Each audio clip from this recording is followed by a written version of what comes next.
네, 이렇게 핵심 열쇠를 쥔 인물 가운데 하나가 극단적인 선택을 하면서 검찰 수사는 상당히 큰 영향을 받을 것으로 보입니다. 이어서 이지윤 기자가 보도합니다.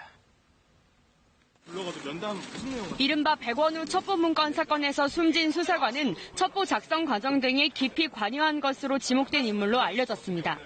지난해 지방선거 직전 김기현 전 울산시장에 대한 경찰 수사가 진행 중이던 울산에 내려가기도 했습니다. 검찰은 해당 수사관에 대한 조사를 윗선으로 수사를 확대할 연결고리로 본 것으로 전해졌습니다. 백원우 첩보문건으로 시작된 당시 울산 경찰 수사가 적절했는지 여부를 따지는 게 이번 수사의 핵심입니다.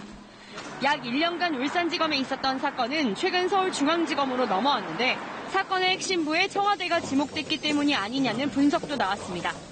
곧바로 박형철 청와대 반부패 비서관이 이미 검찰 조사를 받았다는 소식이 전해졌고 이광철 현 청와대 민정비서관, 조국 당시 민정수석의 이름 등이 줄줄이 나왔습니다. 수사가 급물살을 타는 듯한 모습을 보이면서 정치권도 요동쳤습니다.